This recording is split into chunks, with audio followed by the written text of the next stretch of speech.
Boom, we're live. This is another day where the Turkish Lira seems to be dropping and the news that piles up against that particular part of the world doesn't seem to be good. Now, in the wait and the light of what we've been looking at, a financial crisis usually starts to stem from one bank or maybe even one country in particular. We're starting to ask ourselves that question: is Turkey that country that sets the almost innumerable amounts of what seem to be highly flammable, timber sitting in the way? That is Turkey that match that kind of sets everything ablaze?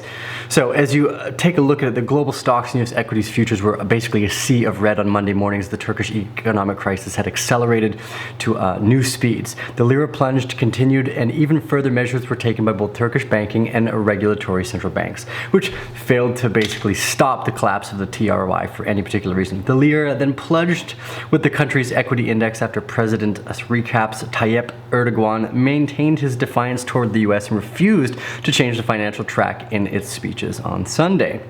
Now, Erdogan then stated the economy is not in a crisis and that the weakness in the TRE is a currency plot. What he added, and I'm not arguing with that either, the United States dollar is on its own having these same problems, yet these other smaller emerging market countries are going to feel the effects of printing money far before the US dollar. So you can't blame it on another shirt. It's not the way this game works. You have to blame it on the underlying cause. There were also the comments from the Turkish finance minister that said the government has an action plan regarding the currency that will take necessary measures on Monday to ease market concerns, when he stated they will not convert nor seize FX deposits that maybe the currency is being directly targeted by the US president. Turkish presidency communication chief Altan stated Erdogan's comments were a warning against the FX flight, while the banking regulator also announced that the limited swap transactions with banks' total swap transactions collapsed at 50% of the bank's equity. So, reading from another article here on Zero Hedge, says Turkey rolls out prison threats after central bank steps in to halt the lira, crash, and then fails. Now, this is an important part to remember too, because anytime we see government force and regulation around monetary manipulation or control, it really starts to ring the true story of why something like Bitcoin is so valuable and why we all invested in this decentralized spot in the first place. We don't really want people telling us what we can and cannot do with our money. So several hours after the Turkey unveiled its first tentative steps towards capital controls, which never are a good thing for citizens or government, on Sunday, the country's banking regulator imposed a limit on the amount of foreign currency and lira swap transactions that could take place, not to exceed 50% of the bank's shareholders' equity. Yet it failed to halt the collapse in the Turkish lira, and the Turkish central bank made its first move to support the financial system and investor confidence, but without any success. On Monday morning, again on just after 1 a.m., the Turkish central bank issued a statement which promised to take all necessary measures, including arresting people who were trying to go into the FX markets higher than 50%. They also made a call out to its citizens saying that if you support your country, don't run to another currency. The central bank's anticipated intervention was part of a plan announced by the Treasury and Finance Minister as Erdogan's son-in-law, Berat, I'm not going to know how to say that name, vowed to crack down on those who were said to be spreading damaging rumors about accounts or companies or deposit, and their deposits would be seized just from spreading rumors. Now, this is where you start to get very dangerous. This is very, very dangerous stuff. We saw the censorship of Alex Jones on multiple platforms, and sure, there's a reason for that, but silencing people for speaking about a company's likelihood of failure or success, that is a whole new level of censorship and attacks on freedom of speech. These are problems that are happening globally right now. It's not just one country in particular, and we need to stay focused the fact that this is a global change that's taking place.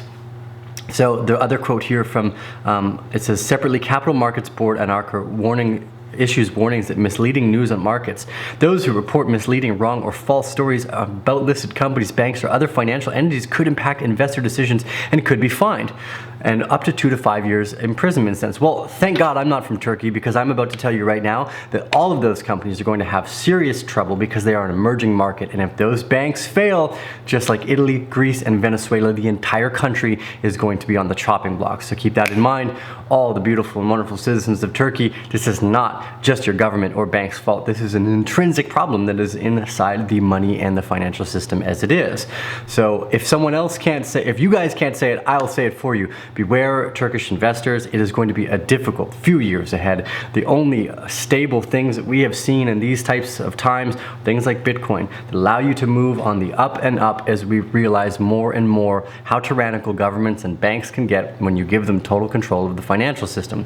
So I'm going to end this off too with one more last part here. It says, Commerce Bank warns that Turkey is facing hyperinflation as the CDS explodes, and this is just more adding news to that idea that as Turkey goes down this road, they are going to become more and more they're going to see the troubles of what hyperinflation looked like. So it says, it's not just the Turkish currency and the sovereign bonds that have resumed their plunge today. Turkish stocks are all-time sharply lower, with the Borsa Istanbul down over 4%, dropping from even earlier more in this session. However, the local currency in terms of dollars, Turkish stocks are now at their lowest level since March of 2009.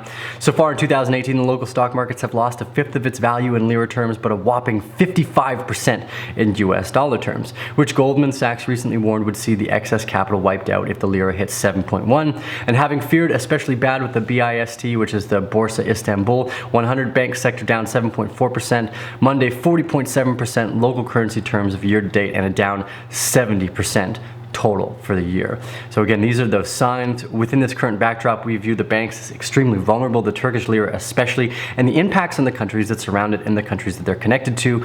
Could this again be that match that starts the innumerable amounts of timber pieces that seem to be sitting around us? So however, there's even more troubling news in Turkey's credit default swaps, which are shooting through the roof because the economy is heavily indebted, and there's widespread fear that a good part of these claims will have to be canceled. A show in the charts of the CDS over 5 years have spiked over 125 BPS to more than 555 today, its highest since 2008, surpassing similar maturities of CDSs for Greece. Again, these are largely problematic, and they will likely seep into other areas of the world. So on the last part of that news, because of this, it says gold is tumbling over below $1,200 as a sign from the global contagion. Bloomberg believes this is a positive sign for the global contagion fears. Unlike in past crises, for instance in Greece, gold and dollar are not rising together.